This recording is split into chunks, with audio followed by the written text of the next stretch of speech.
Hello. I recently went down to the Library of Congress nearby to visit some of the curators in the photography division. I've been speaking with them for a few months about my photographs of my parents and the other photo essays that I've produced about the blind. And I just completed a process where they have acquired 50 of my photographs to create the David Snider photograph collection. And I want to tell you about it and share it with you.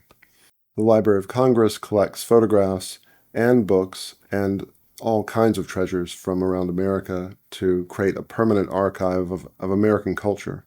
I brought my friend Shawnee Blue down with me to photograph the meeting, and these are his images. I've been talking to Adam Sylvia and Kate Phillips, and we selected 50 of my pictures. After about a month, I was able to bring all 50 of my 16 by 20-inch prints to begin the acquisition of my work. I spread the pictures out on top of these large metal filing cabinets in a room called the Central Vault, which was filled with racks and racks and boxes of all kinds of great photographs, great images from people like Ansel Adams, Dorothea Lange, Margaret Bourke-White, or contemporary photographers like Louis Palou, Taro Yamasaki, and Donna Ferrato, my hero. They also wanted to collect a sample copy of my unpublished yet soon-to-be published book, The Blind Scene, and I had a fresh copy from my book producers that I brought with me, and we examined it together, and they accepted all of my work. The moment I remember the most was the curator, Adam Sylvia, was wearing these blue rubber gloves, and I asked him, "Do you think I should wear some rubber gloves?" And he said, "Actually, no, it's okay. Yours will be the last hands that touch these photographs. From now on, everyone will have to wear cotton gloves or rubber gloves when they touch my photographs." And I had never experienced that kind of special treatment. After this experience, I am absolutely filled with gratitude and really happy that my work and the story of blind Americans is being included in our nation's biggest library and one of our premier institutions. I'd like to tell you briefly about these photographs that are included in this collection. This first group is called Camp Lighthouse, which is about a summer camp for blind children, which is produced by the Columbia Lighthouse for the Blind. This boy, Chica Ogolito, is using a portable Braille device called a Braille Light, which allows him to press different Braille keys and hear what letters or numbers may correspond to the buttons that he's pressing. In this picture, he's listening to the device. He's literally learning Braille in this picture. These two boys on this balance beam are named Jeremy and Charles, and they loved horsing around together. And a second after I took this picture of them standing on this balance beam, Charles tried to push Jeremy off of it. The two girls on the right and the middle are blind girls who were touching one of the small rings on the middle girl's finger and admiring its delicate little shape. The girl on the left is a teenage volunteer who is one of their guides. This picture shows Tadeus Newman on the left side talking with Andrew, one of the campers who was legally blind but could still see through his very thick glasses at the enlarged letters on the computer screen. He was given some technology training, and if his vision gets worse, Andrew will have to learn Braille. The next picture shows Tadeus floating in the swimming pool while all the campers were swimming in the facilities of the camp.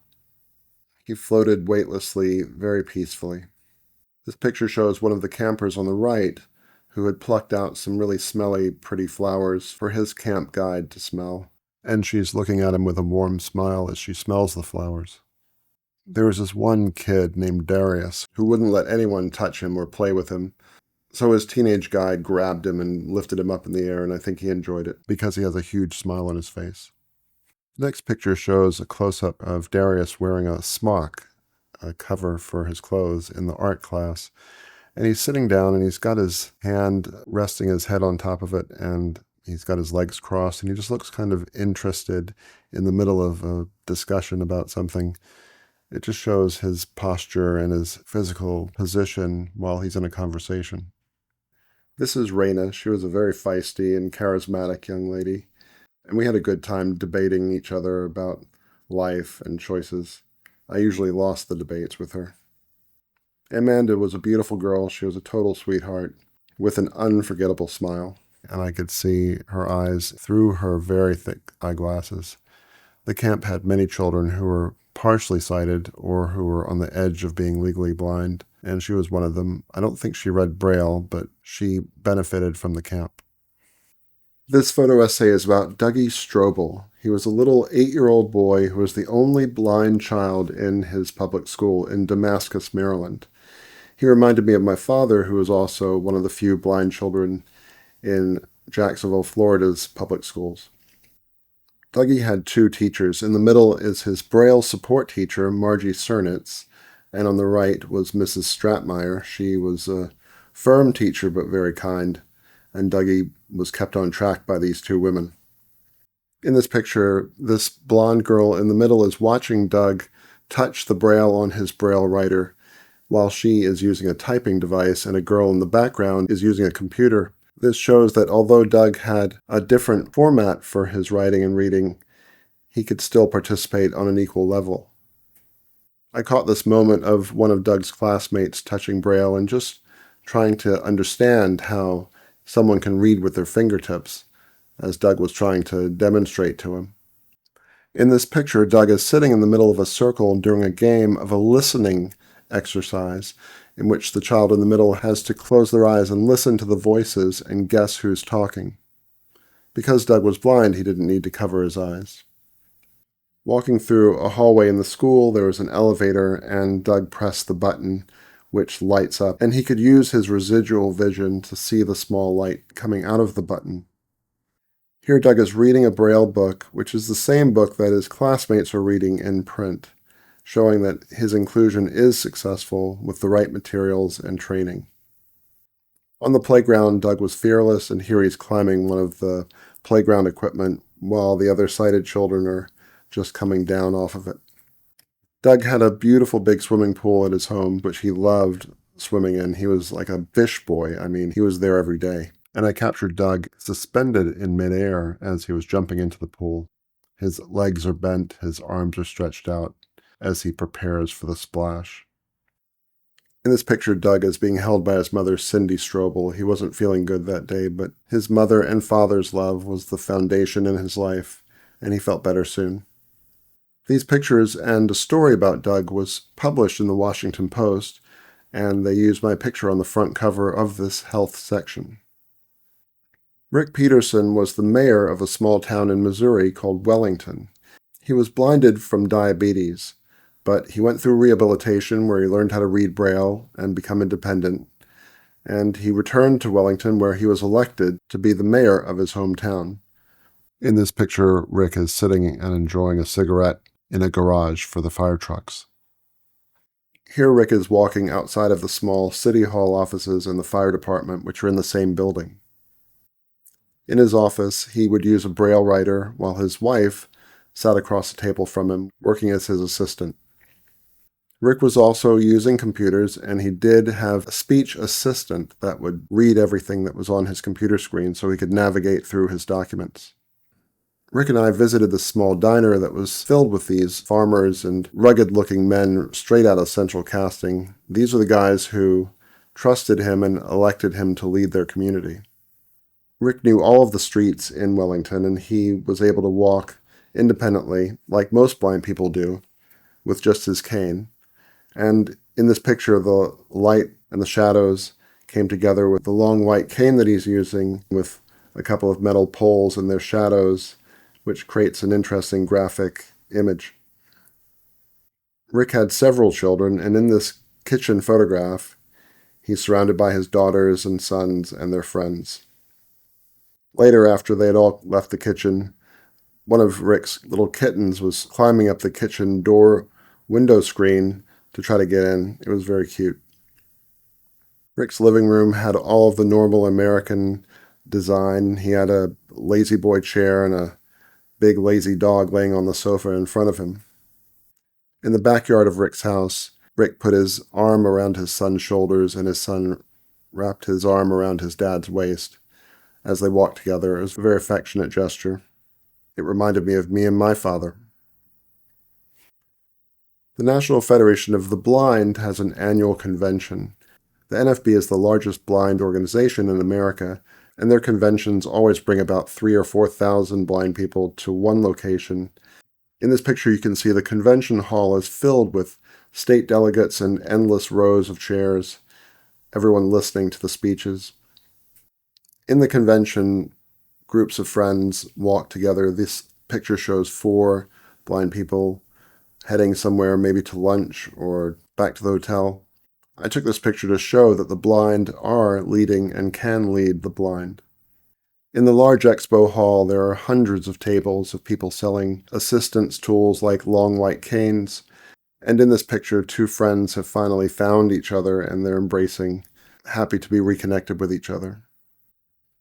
This picture shows Margaret Warren. She's a deaf, blind woman, and she's touching a braille device where the person on the other side, his name is Lloyd Rasmussen, Lloyd is typing and telling her about the events and what people are saying in the meeting. She's receiving his words one letter at a time, and you can see the smile on her face. She's interested in what's going on. Margaret was a vigorous and interesting woman who had a strong voice. The convention also had an exhibit called the Sensory Safari.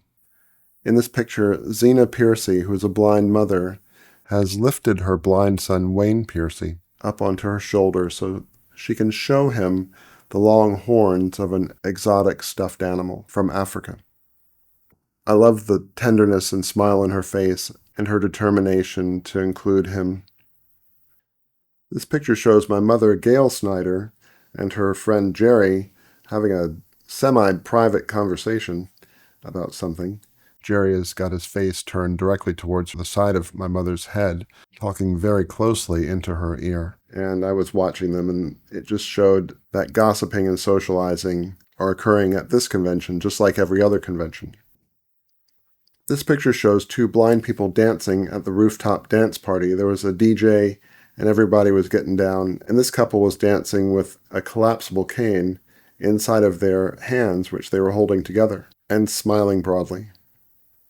This picture shows a group of blind people, including my mother on the right, after they had just finished singing one of their inspirational and uplifting songs that have unique lyrics that keep the energy really high.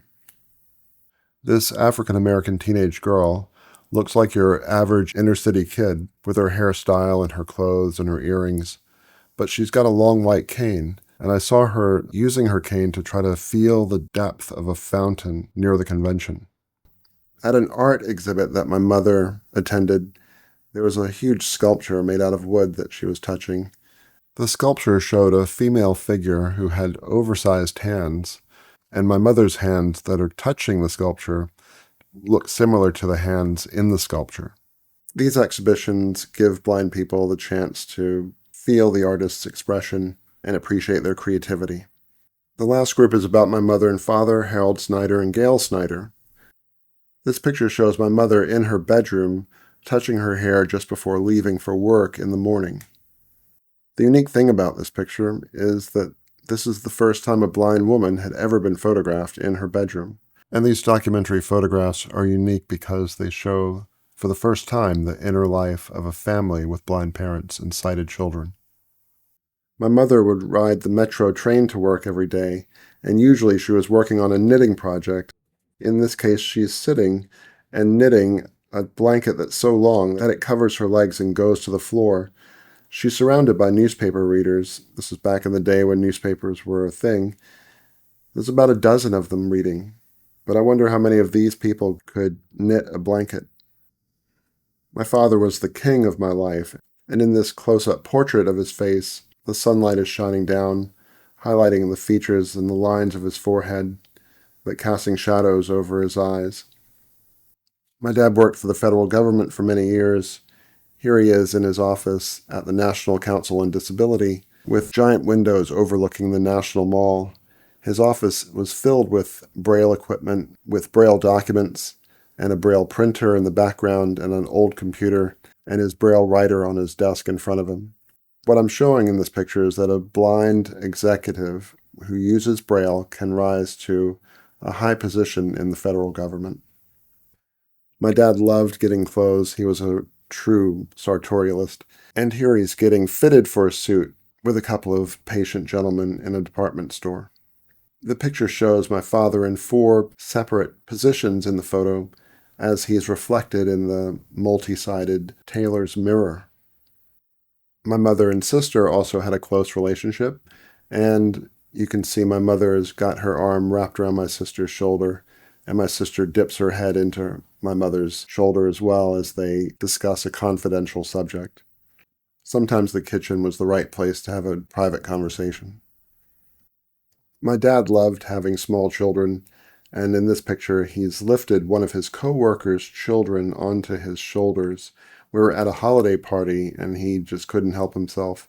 So he got permission from the boy's parents, and the boy agreed to go for a quick ride on his shoulders. And just for a moment, he just went back in time when he could do this with me or my sister. The happiness in his face and the laughter in my sister and mother's face just shows that my father liked to have a good time. This picture shows my parents who are about to cross the street near our home in northwest Washington, D.C. Above them is a walking crosswalk symbol for sighted people to see that it's safe to cross the street. My parents can't see that. They would always listen to the traffic to make sure that it was running parallel to where they were going and not in front of them. In this picture, it really does show how careful they are when they cross the street and that they don't need to depend on signs that sighted people use. I didn't see my parents kiss very often, but I did catch one nice picture of them kissing. Despite some of the tension in our house, they did still have a few moments of tenderness between them. This last picture was taken in an airport waiting room. My father was about to take a flight, and my mother held his hand just before it was time for him to go. Unfortunately, this is the last picture from my family's photo essay because my parents separated and divorced shortly after this picture. Thank you for watching this video about my photographs. I hope you can see them sometime at the Library of Congress website or in person.